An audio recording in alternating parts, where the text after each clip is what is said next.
دیکھیں یہ آپ کا حساب تقریباً صحیح ہے.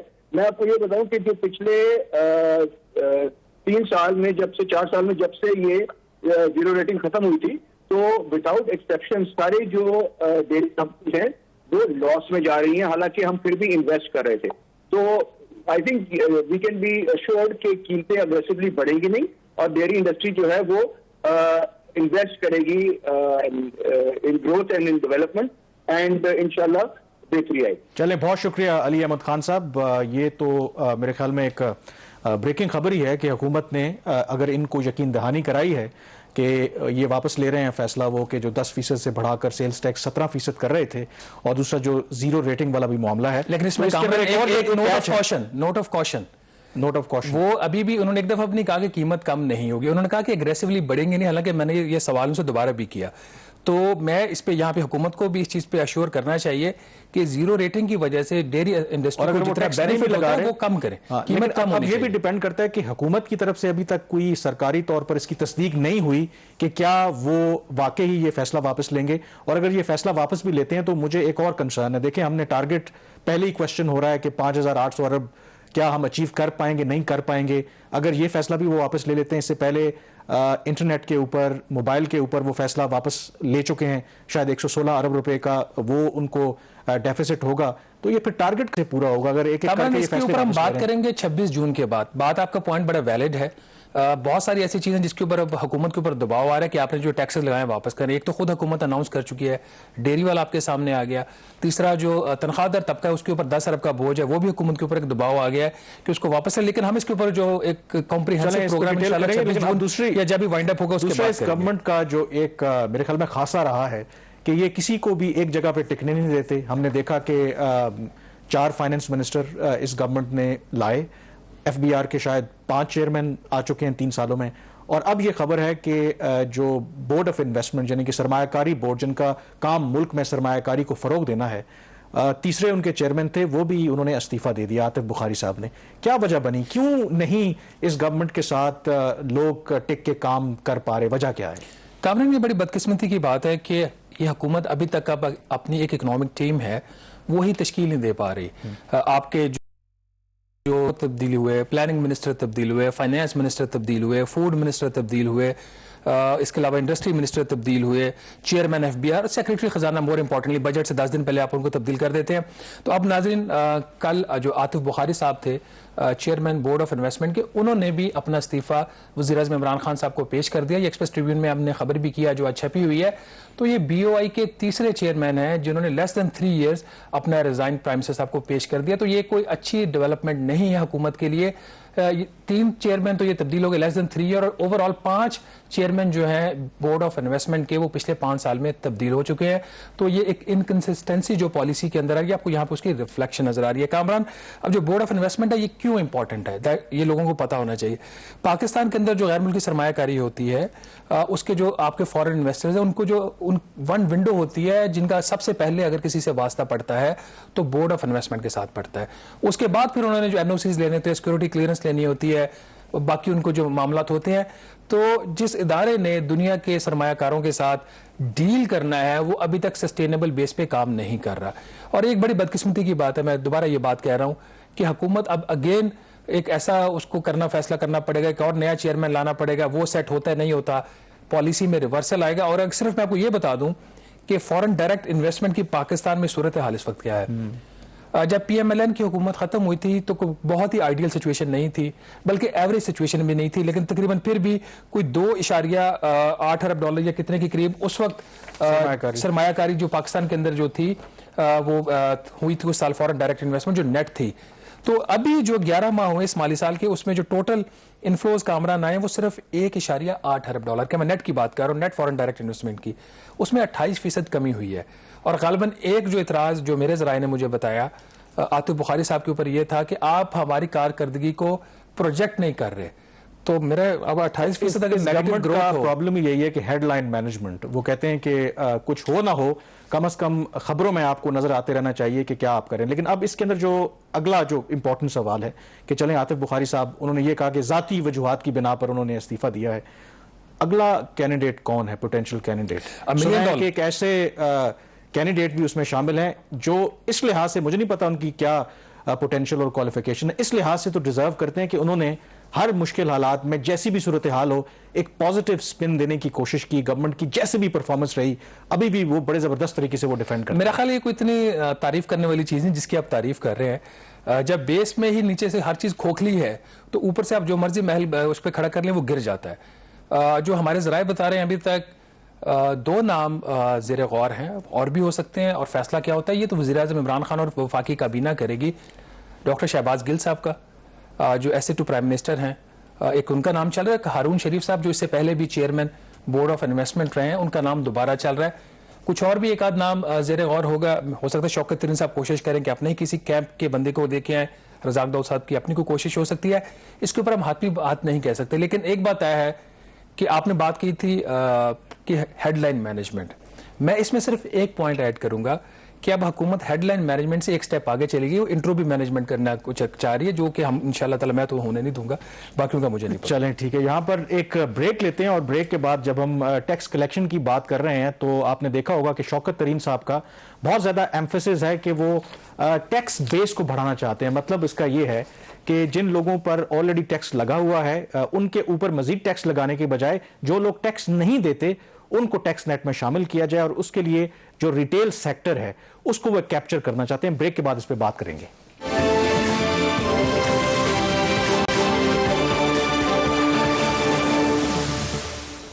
جی, بریک کے بعد ایک دفعہ پھر آپ کو خوش آمدید کہتے ہیں. بریک سے پہلے جیسے جاتے ہوئے تذکرہ کیا تھا کہ شوکت ترین صاحب کی کوشش ہے کہ ٹیکس جو بیس ہے اس کو بڑھایا جائے, اور ایک جو ایریا پوٹینشل ہے وہ ریٹیل سیکٹر ہے. اور Shahbaz, retail sector of course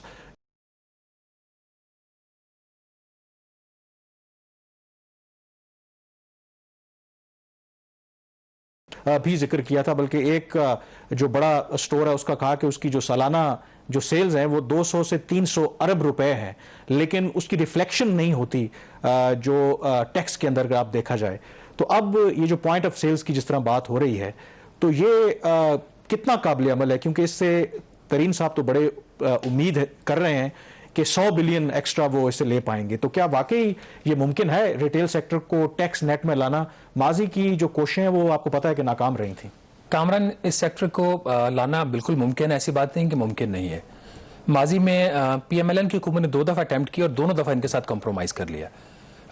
Ishaq Dar صاحب جو وزیر خزانہ تھے, آپ کو یاد ہے 0.6% انہوں نے بینکنگ ٹرانزیکشن کے اوپر ایک ٹیکس لگا دیا تھا, کیش وڈرا کریں گے اس کے اوپر, تو پورے ملک میں بڑا شور اس کے اوپر پڑا تھا, ہڑتالیں ہوئیں. لیکن ڈار صاحب اپنے اس ٹیکس ریٹ کے اوپر کھڑے رہے. بعد میں انہوں نے وہ ریٹ کم کر دیا, اس کو وڈرا نہیں کیا تھا. تو اس حکومت نے ایک کام یہ بھی کیا ہے, اس کو ہم نے اتنی ڈیٹیل میں کبھی ڈسکس نہیں کیا پچھلے 1 ہفتے 10 دن میں, کہ جو ٹیکس تھا نا اس کے اوپر بینکنگ ٹرانزیکشن کے اوپر وہ ختم کر دیا گیا, پروپوزل جو ہے اب. تو اب دوسرا اب جو شوکت ترین صاحب بات کر رہے ہیں, بالکل ریٹیل سیکٹر کے اوپر وہ ان کی یہ اٹیمپٹ ہے کہ ابھی جو بھی اس وقت حکومت کے نیٹ ورک کے اندر ایف بی آر کے جتنے بھی ریٹیلرز ہیں اس نمبر کو بڑھایا جائے. انہوں نے جو بجٹ سپیچ میں اناؤنس کیا کہ میں 5 لاکھ جو پوائنٹ آف سیلز ہیں ان کو میں کنیکٹ کرنا چاہ رہا ہوں ایف بی آر کے سسٹم کے ساتھ, اور ان سے 100 ارب روپے کا اضافی ٹیکس لینا چاہتا ہوں. اب یہ پوائنٹ آف سیل کیا ہے؟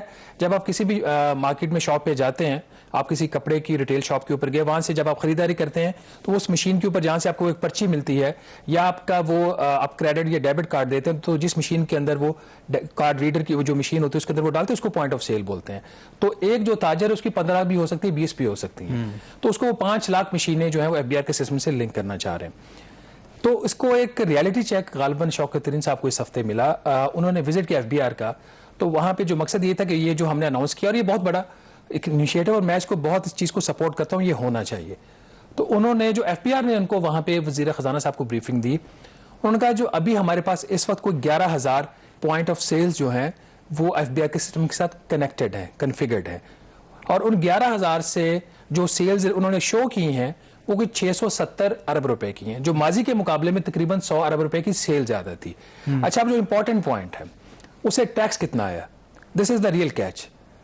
ان 11,000 پوائنٹ آف سیل سے 670 ارب روپے کے اوپر ٹیکس آیا 14 ارب روپیہ. اس سال کی ہم بات کر رہے ہیں, اور یہ پچھلے سال کے مقابلے میں تو بڑھنا چاہیے. اگر 100 ارب روپے کی سیل کامران پچھلے سال سے زیادہ ہے, لیکن افیکٹولی جو پچھلے سال سے ٹیکس بڑھا وہ بڑھا نہیں.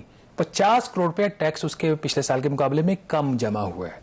تو یہ تو تھا. اس کی ریزن کیا ہے؟ اس کی ریزن یہ ہے کہ جب سیل آپ کی بڑھ رہی ہے, لوگوں کو عام اگر سمجھائیں بھی, جب آپ کسی گروسری بڑے سٹور پہ بھی جاتے ہیں تو جتنا آپ کا بل بنتا ہے تو آپ دیکھتے ہوں گے کہ نیچے ایک جی ایس ٹی لگ کے آتی ہے, تو وہ جو جی ایس ٹی ہوتی ہے وہ بیسیکلی اس دکاندار کی نہیں ہے, وہ تو قومی خزانے میں جانی ہوتی ہے, ایف بی آر کے پاس جانی ہوتی ہے. تو جب اگر سیلز بڑھ رہی ہیں, جتنی سیلز بڑھ رہی ہیں, تو یقیناً اس میں ٹیکس میں اضافہ بھی ہونا چاہیے. تو یہ انوملی کیوں ہے؟ یہ انوملی نہیں ہے. اگر آپ کسی ایسی دکان پہ جاتے ہیں اور کوئی چیز خریدتے ہیں جو پوائنٹ آف سیل اس کا نہیں ہے, تو اس کا جو ریٹ ہے 17% ہے. تو پی او ایس کی جو پوائنٹ آف سیل والی جو شاپس ہیں اس کا ریٹ حکومت نے اس کو انسینٹیو دینے کے لیے 12% کیا ہوا ہے. تو ریٹ ہی اس کا جی ایس ٹی کا کم ہے, تو اس کی وجہ سے ایک وجہ یہ بھی ہے. اب بات کر لیتے ہیں آگے کی. آگے کیا ہوگا؟ جو ایف بی آر نے پریزنٹیشن دی ہے, جو میرے ذرائع نے مجھے بتایا, اس کے مطابق انہوں نے کہا کہ ہم ایٹ بیسٹ جو اس کو بڑھا سکتے ہیں کلیکشن کو ٹیکس کی پوائنٹ آف سیل سے اگلے مالی سال میں جو جولائی سے شروع ہو رہا ہے وہ 14 سے 15 ارب روپیہ ہے. اور آئی ایم ایف کو پاکستان بتا چکا کہ ہم کم از کم 50 ارب روپیہ اس پوائنٹ آف سیل سے اکٹھا کریں گے اضافی, اور خود جو شوکت ترین صاحب کا ایک ٹارگیٹ ہے جو ایمبیشیس ہے وہ 100 ارب روپیہ ہے. تو ایف بی آر کہہ رہا ہے کہ 14 سے 15 ارب روپے سے زیادہ نہیں ہو سکتا. وہ یہ بات کیوں کر رہے ہیں؟ That is also important. وہ یہ کہہ رہے ہیں کہ جو 670 ارب کی سیل ریفلیکٹ ہوئی اس کے اگینسٹ ہمیں 14 ارب روپیہ ٹیکس ملا اس سال. اب وہ تو ڈکلیئرڈ سیلز ہے نا, تو افیکٹو جو آپ کو ریٹ ملتا ہے وہ صرف 2% ہے. مطلب جتنا آپ کو سیل ڈکلیئر اس کا 2% ٹیکس میں حکومت کے پاس آتا ہے, افیکٹو جو ریٹ ہے. اب جو دوسری بات یہ ہے اس کے اندر وچ از مور امپورٹنٹ, کہ اگر آپ جو جتنے بھی دکاندار اپنے سیلز کو 15-20% بڑھا کے دکھائیں تو پھر ان کو اضافی جو ٹیکس آئے گا وہ 14-15 ارب کا ہوگا. اگر اس کو 100% بھی بڑھا کے دکھائیں, ایسا ہوتا نہیں ہے کہ آج میں اپنی دکان کی سیل 1 لاکھ روپے دکھا رہا ہوں, کل صبح میں آپ کو 2 لاکھ دکھا دوں گا. اٹ کی ناٹ ہیپن. اس کا مطلب پہلے بہت زیادہ چوری کر رہے تھے آپ. تو پھر بھی جو میکسیمم ٹیکس آئے گا وہ کچھ 56 ارب روپیہ ہوگا. تو یہ ایک ریالٹی چیک تھا شوکت ترین صاحب کے لیے. اس کے اوپر وہ کوئی خوش نہیں تھے, بلکہ انہوں نے میرے سے ایک چھوٹا سا گلہ بھی کیا کہ تم نے خبر لگا دی کہ 100 ارب روپیہ نہیں حاصل ہو سکتا. ایف بی آر نے مجھے انکار کیا, تو ایف بی آر نے کہتے مجھے انکار نہیں کیا. تو میرا خیال ایف بی آر سے بھی ایف بی آر کا آپ نے ذکر کیا, تو یہاں پر بریک لیں گے, اور بریک کے بعد ڈی جی ریٹیل جو ہیں ایف بی آر میں وہ ہمیں اسٹوڈیوز میں جوائن کریں گے, اور ان کے سامنے یہ سوال رکھیں گے کہ واقعی یہ شوکت ترین صاحب جو ان کی خواہش ہے, اتنا ایمبیشس پلان ہے, کیا واقعی قابل عمل ہے بھی یا نہیں. بریک کے بعد اس پہ بات کریں گے.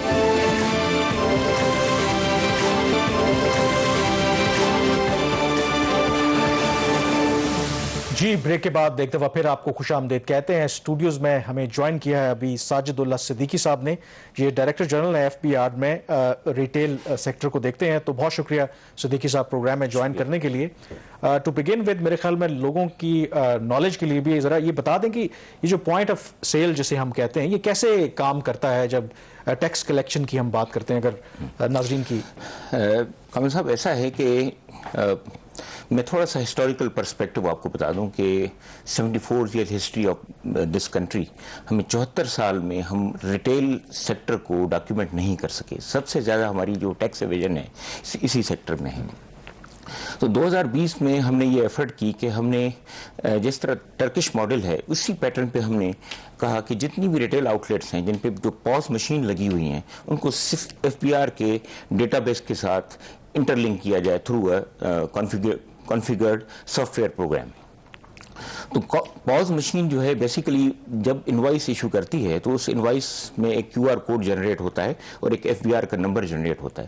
تو مومنٹ اٹ از ایشو ہونے کے بعد وہ immediately with in fractions of moments وہ پاپولیٹ ہوتا ہے ایف بی آر کے ڈیٹا بیس میں, اور انیکشر سی بھی آٹو پاپولیٹ ہوتا جاتا ہے جو ٹیکس پیئر. تھوڑا سا ہم اس کو آسان کر لیتے ہیں. میں ایک دکان پہ گیا, وہاں سے میں نے ایک کپڑے کا ایک سوٹ خریدا, میں نے اس کی میں نے جب ادائیگی کی مجھے جو رسید ملتی ہے اس کا آٹومیٹکلی وہ آپ کا جو ایف بی آر کا سسٹم ہے وہاں پہ ریکارڈ آ جاتا ہے. اور جو انیکشر سی کی بات کر رہے ہیں وہ جو انیکشر سی آپ کا جو آپ کا ریٹیلر ہے جب وہ فائل کرے گا اپنا ڈاکومنٹس اس کے اندر وہ وہاں پہ اس کی پرووائڈڈ کہ وہ پوائنٹ آف سیل کنفیگر ہو آپ کے سسٹم کے ساتھ, کیونکہ بہت سے ریٹیل سیکٹر میں تو ایسا ہے ہی نہیں.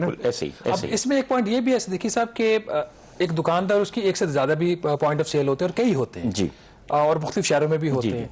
تو ایک دکاندار ہے اس نے 3 مشینیں رکھی ہوئی ہیں, 2 مشینیں تو اس نے آپ کے سسٹم سے لنک کر دی, ایک مشین جو ہے اس کو آپ کے سسٹم سے لنک نہیں کرتا اور وہاں سے ایک متوازی سسٹم کے ذریعے وہ سیلز کر رہا ہے اور آپ کے ریکارڈ میں نہیں آ رہا. اس کو آپ کیسے پکڑیں گے؟ شہباز صاحب نے بڑی صحیح نشاندہی کی ہے اس بات کی, اور یہ پرابلم ہم انکاؤنٹر کر رہے ہیں. اور اس کی وجہ سے چونکہ پچھلے سال سے ہمارا تھوڑا انفورسمنٹ میکینزم اتنا افیکٹو نہیں تھا. لیکن اب چونکہ اس کی پولیٹیکل اونرشپ ہو گئی ہے تو ہم ایک تو فیلڈ میں انفورسمنٹ اپنے سیلز بنا رہے ہیں جو چیف کمشنر کے انڈر میں ہوں گے, اور وہ ریگولر پولیسنگ کریں گے جا کے آؤٹ لیٹس پہ. نمبر 1. نمبر 2, اس میں ایشو یہ ہے کہ ہم انسینٹو اسکیمز لا رہے ہیں جس میں کسٹمر انسسٹ کرے گا اس پوز مشین پر کھڑے ہو کے کہ جی مجھے وہ والی انوائس دیں جس میں مجھے پرائز ملنا ہے. تو جیسے ابھی ریسنٹلی آپ نے بجٹ اسپیچ میں سنا ہوگا کہ فائنانس منسٹر نے کافی سبسٹینشیل پرائزز اسکیم کا اعلان کیا ہے, تو ہم ابھی رول آؤٹ کرنے والے ہیں انشاءاللہ بہت جلد اس کو. لیکن اس کے اندر اب جو ایمبیشس پلان ہے کہ اس ریٹیل سیکٹر سے شوکت ترین صاحب نے کہا کہ 100 بلین ہم اگلے سال اکٹھا کرنا چاہتے ہیں, اور ابھی اگر 11,000 غالباً پوائنٹ آف سیل کنیکٹڈ ہیں ود دی FBR سسٹم, تو وہ 5 لاکھ جو ہے پوائنٹ آف سیل کو کنیکٹ کرنے کی بات کر رہے ہیں. جی, از اٹ پاسبل ایک سال کے اندر یہ 5 لاکھ مشینیں آپ کنیکٹ کر لیں FBR کے ساتھ؟ جی بالکل کامران صاحب, ممکن ہے. اس سال دیکھیں یہ لانگ ٹرم ہمارا پروجیکٹ ہے, اور ہم کوئی پہلے سال میں 5 لاکھ نہیں لے لیں گے. ابھی ہمارے پاس 11 ہے, 90,000 اس سے انشاءاللہ ہم اس سال ایڈ کریں گے. ہمارے جو بینکنگ فائنینشیل انسٹیٹیوشنز ہیں ان کے پاس کچھ 70,000 POS ہیں جو انہوں نے اپنے مرچنٹس کو دیے ہوئے ہیں. تو ایک تو وہ ڈیٹا ہم یوٹیلائز کریں گے, اور ہم نے ابھی لاء میں جو امینڈمنٹ کی ہے فائنینس ایکٹ میں, ان کو مینڈیٹری کر دیا ہے, ان کو ڈیفائن کر دیا ٹیئر 1 ریٹیلرز کہ وہ ہمارے سسٹم کے ساتھ. دیکھیے صاحب, قطع کلامی کی معذرت, یہ تو آپ کی بہت پرانی امینڈمنٹ ہے. جی, آپ کا ایک بہت پرانا جھگڑا چلتا رہا, بلکہ غالباً آپ اس وقت چیف انکم ٹیکس پالیسی ہوتے تھے جب یہ لاء کے اندر امینڈمنٹ آئی. تو یہ تو آج تک تو بینکوں نے آپ کو ڈیٹا نہیں دیا, وہ تو آپ کو ایکسس دے نہیں رہے, تو ان کی جو 64 یا 65,000 مشینیں ہیں اس کا وہ ڈیٹا آپ کو کیسے دے دیں گے؟ دیکھیں ایسا نہیں ہے. جب ہماری بھی بجٹ سے پہلے تیاری ہو رہی تھی تو بینک کے ایگزیکٹو سے ہماری بات ہوئی تھی, اور انہوں نے ایشور کیا تھا کہ ہم آپ کو یہ ڈیٹا, اور یہ ایشورنس وہ شبر زیدی صاحب کو بھی دے چکے تھے, اور جہاں زیب خان صاحب جو اس سے پہلے چیئرمین تھے ان کو بھی دے چکے تھے. تو ماضی کی یقین دہانی اور آپ کی یقین دہانی میں کیا فرق ہے؟ تھوڑا سا اس میں فرق ہے. دیکھیں وہ تھا انڈیویجول اکاؤنٹس کی انفارمیشن کو ڈکلیئر کرنا, ٹھیک ہے, اور وہ اس میں چونکہ کانفیڈینشیلٹی کے اور پیریلل لاز تھے تو اس وجہ سے ان کو ریزرویشنز تھیں. لیکن اس میں تو کوئی ایسا نہیں ہے. اس میں دیکھیں پرائیویٹ انڈیویجولس اور پرائیویٹ کمپنیز بھی جو ہیں وہ بھی پاؤز مشین پرووائڈ کرتی ہیں اسٹیٹ بینک کی ایک ریگولیٹڈ اسکیم کے تحت. تو 4 بینکس اس وقت کر رہی ہیں, اور ایک اور پرائیویٹ اینٹی ہے کینو کے نام سے جو یہ پرووائڈ کر رہی ہے. تو جب ہم بجٹ میکنگ پروسیس میں تھے تو ہمیں ایشورنس دی گئی تھی, اور اسٹیٹ بینک کی طرف سے ایشورنس دی گئی تھی کہ ہم یہ پورا ڈیٹا آپ کو اچھا. اس میں اب جو موسٹ کریٹیکل کویسچن ہے ساجد اللہ صدیقی صاحب, وہ یہ ہے کہ اس سال آپ کے پاس 11,000 پوائنٹ آف سیل ہیں, کوئی 760 کے قریب وہ تاجر ہیں جن کی 11,000 یہ مشینیں آپ کے سسٹم سے کنیکٹڈ ہیں.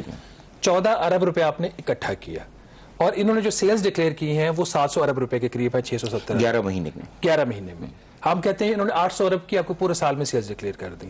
تو یہاں سے آپ نے 14 ارب سے اضافی 100 ارب روپیہ لینا ہے, اور جس میں 50 ارب کی تو آپ IMF کو یقین دہانی کرا چکے ہیں. یہ بات کس حد تک ممکن ہے؟ میکسیمم آپ پریکٹیکل آپ کے لیے کتنا پاسبل ہے کہ آپ 14 ارب کو 28 کریں گے, 51 کریں گے, 50 کریں گے, کیا فگر ہوگا؟ دیکھیں شہباز صاحب, ایسا ہے کہ ہماری جو سائز آف دا اکانومی ہے, ریئل GDP جس کو ہم ریٹیل سیکٹر کا کہتے ہیں, وہ 20% ہے, اور 20% کے حساب سے وہ تقریباً بنتی ہے 9.8 ٹریلین, 9,800 ارب. اب 9,800 ارب میں جب ہم کامنلی بات کر رہے ہوتے ہیں, کیونکہ GDP is determined on the final price, اس درمیان اس میں ہول سیلر بھی موجود ہے, اس میں ریٹیلر بھی موجود ہے. تو اگر ہم 35% شیئر ہول سیلر کا الگ کرتے ہیں تو 6,000 ٹریلین کی ہمیں سیل بچتی ہے جو ریٹیلر سے وابستہ ہے. اس وقت ہمارے سسٹم میں جو سیل ٹیکس رجسٹرڈ ریٹیلرز ہیں وہ 3,000 ارب کی ہمیں ڈکلیریشن دے رہے ہیں, میننگ دیئر بائی کہ باقی 3,000 ارب جو ہمیں کیپچر کرنا ہے وہ سسٹم سے آؤٹ ہے, باہر ہے. ہم اگر ان 3,000 ارب کو لے لیں اور اوور اینڈ ابو جو باقی ہم ریٹیلرز کو لے آتے ہیں 6,000 بلین, تو یہ جو ٹارگٹ ہم بات کر رہے ہیں یہ اچیویبل ہے. بٹ دیکھیں آپ نے جو 50 ارب ہم نے جو بات کی تھی وہ سیلز ٹیکس کی بات کی تھی, جس میں ہم نے کہا تھا کہ ہم اتنا ریونیو ریز کریں گے. لیکن جو بات ہم نہیں ریکگنائز کر رہے کہ ہم اب ریئل کیپچرنگ آف سیل پہ جا رہے ہیں, تو جو سیلز ٹیکس ایکٹ میں ڈکلیئر ہوں گی وہی سیلز انکم ٹیکس لاء کے تحت. سوری کامران, میں اس سے پہلے کہ آپ سوال پوچھو, 670 ارب پہ آپ کو 14 ارب آیا, جی افیکٹو ریٹ ہے آپ کا 2%. جی اگر آپ اس کو 3,000 ارب پہ بھی لے جاتے ہیں جو کہ نہیں ہوگا,